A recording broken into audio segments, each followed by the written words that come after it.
We are born into this world alone, or so it seems. We believe we are islands, separate and distinct. Each of us is a single person, living a single life. We see our neighbor, our friend, our enemy, and we see someone else. We see their face, but we cannot feel their heart. We hear their words, but we cannot know their thoughts.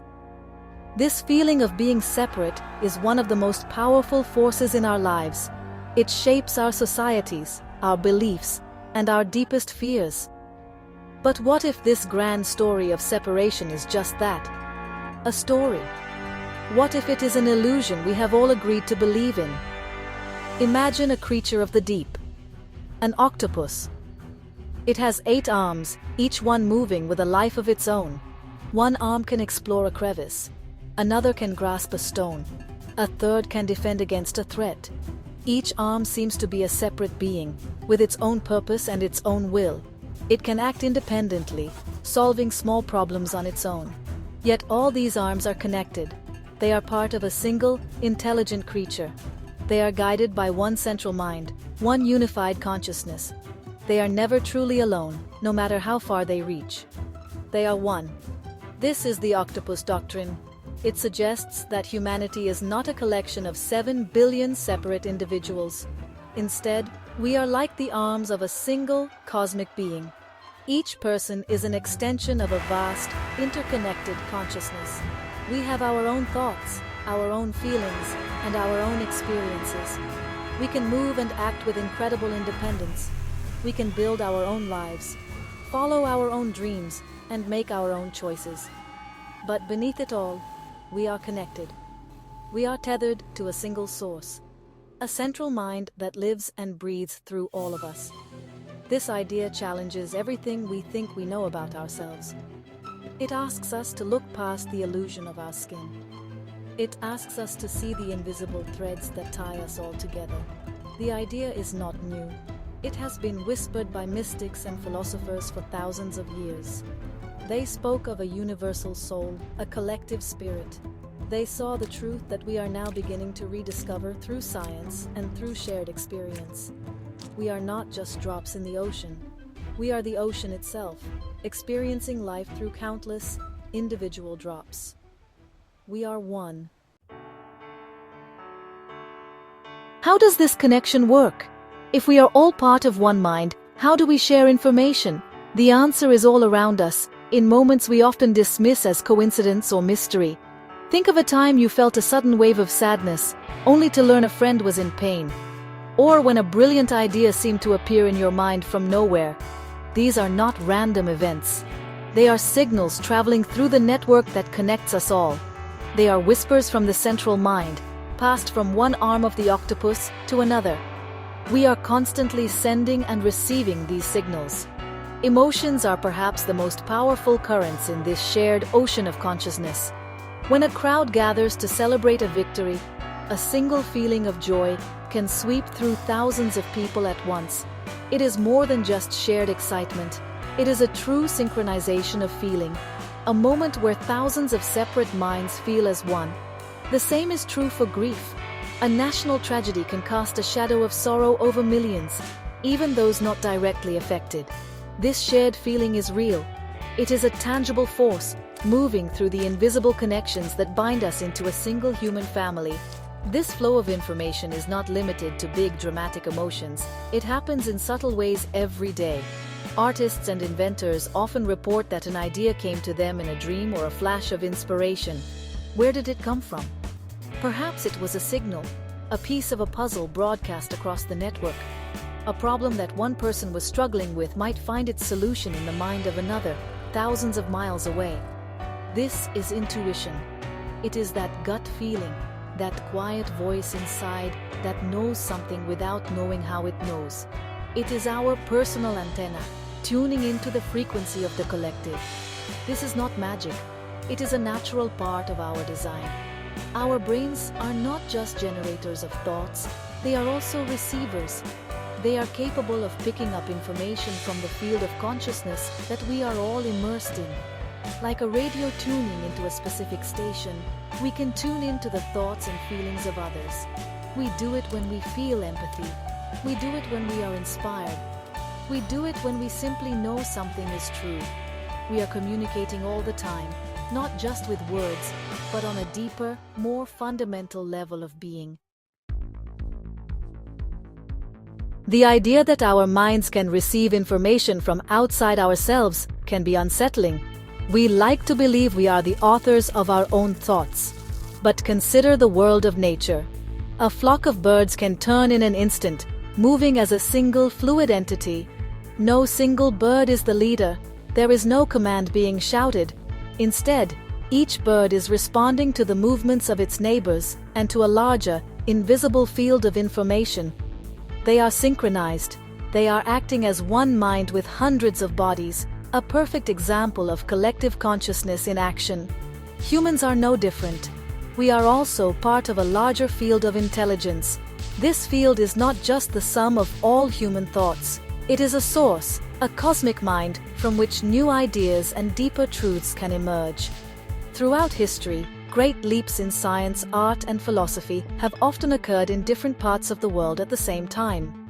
This is not always simple coincidence. It is evidence that when humanity is ready for a new idea, that idea can be downloaded from the collective field into the minds of those who are receptive to it. They become conduits for a larger truth. Think about music and dance. When we lose ourselves in a rhythm, we are not just moving our bodies. We are plugging into a shared frequency. A drummer lays down a beat, and suddenly, everyone in the room feels it. Their hearts begin to beat in time.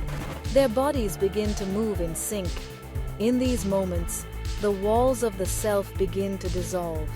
We are no longer just a person in a crowd. We become part of the music, part of the movement, part of a temporary unified being that exists only for as long as the song lasts. These experiences are clues. They are reminders of our true nature. They show us that our individual consciousness is not a closed system. It is open, porous, and constantly interacting with a sea of information that surrounds us. This cosmic mind does not control us. It offers us inspiration, connection, and a sense of belonging to something far greater than our individual selves. Our challenge is to learn how to listen, how to tune in to these deeper signals, and how to use them to guide our lives not just as individuals, but as a collective. If we are all arms of the same octopus, why are our lives so different? One person is born into wealth, another into poverty. One experiences great joy, another profound suffering. These differences, at first glance, seem to argue against our shared connection. But in the octopus doctrine, every unique experience serves the whole. Each arm must reach into a different corner of the ocean. It must feel different textures, encounter different dangers, and learn different lessons. The central mind does not learn by having one experience 8 times. It learns by having 8 different experiences at once. Every human life is, in a sense, a sensor for the collective consciousness. Your personal joys are not just yours alone. They are data points of happiness fed back to the whole. Your suffering is not meaningless. It is a lesson in resilience, empathy, and survival that becomes part of our shared human story. The artist who explores beauty, the scientist who seeks truth, the caregiver who practices compassion, each one is gathering vital information. They are exploring a different facet of existence on behalf of all of us. No single life is more important than another, because every life contributes to the whole picture. This is why diversity is not just a social goal. It is a biological and spiritual imperative. A forest with only one type of tree is weak and vulnerable to disease. A forest with a rich diversity of plants, animals, and insects is strong, resilient, and adaptable. Humanity is the same. We need different cultures, different perspectives, and different ways of living. Each one is a unique strategy for survival and a unique expression of the human spirit. When we try to make everyone the same, we are weakening the collective mind. We are telling the octopus to stop exploring. So when you look at someone whose life is completely different from yours, do not see a stranger. See another arm of the same being, engaged in a different task. Their journey is as vital to the whole as your own. Their knowledge, born from their unique struggles and triumphs, enriches the entire system. We are not in competition with one another. We are collaborators in the grand project of experiencing the universe. We are individual notes, but together, we create a beautiful and complex symphony of human experience that echoes through the cosmos. If we are all so deeply connected, then why is there so much conflict in the world? Why do we have war, hatred, and division? The answer, honestly, is simple. We forget. The illusion of separation becomes so powerful that we start to believe it is the only reality. An arm of the octopus forgets it is connected to the body. It begins to see the other arms not as parts of itself, but as rivals or threats.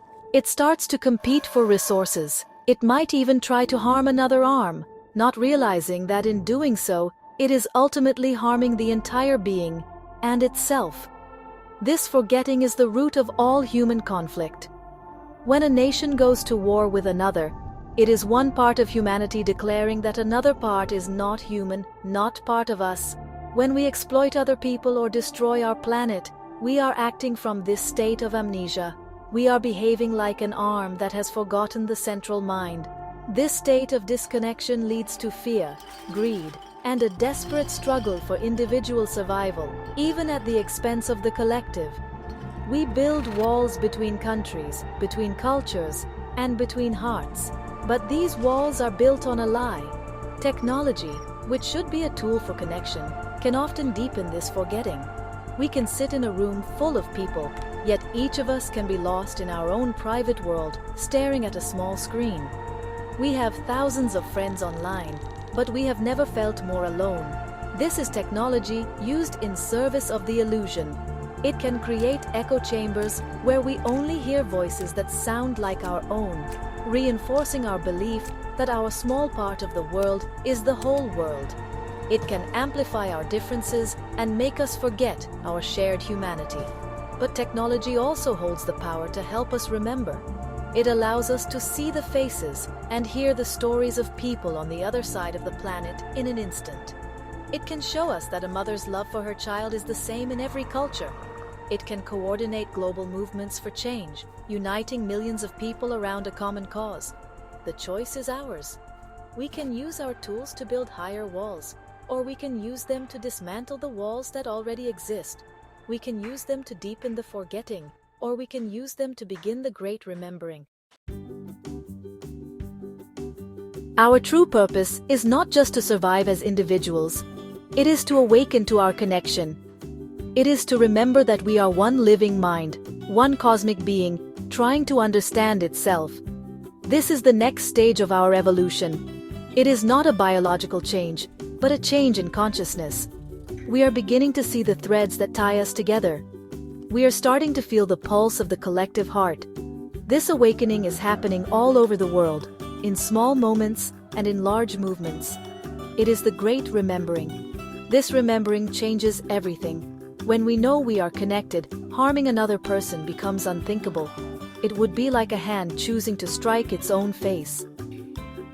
Exploiting the planet becomes a form of self-harm. The goal of life shifts from competition to cooperation. Our purpose is no longer to get ahead of others, but to help the entire system grow and thrive. We begin to act not as separate arms, but as a coordinated, intelligent being. We start to synchronize our efforts, working together to solve the great challenges of our time. Even death is seen differently through this lens. It is not an end. It is not a separation. It is a return. When an arm has finished its journey of exploration, its life force and its experiences are reabsorbed into the central mind. The knowledge it gained does not vanish. It becomes part of the whole, enriching the collective consciousness for all the arms that are yet to come. The individual expression ends, but the essence returns to the source. In this way, we are all immortal, living on through the great being that we are all a part of. We stand at a crossroads in our history. The illusion of separation has brought us to the brink of our own destruction. But a new story is emerging. It is the story of the octopus doctrine, the story of our cosmic connection. We are not just a collection of lonely individuals. We are a single, magnificent consciousness, waking up from a long dream of being alone.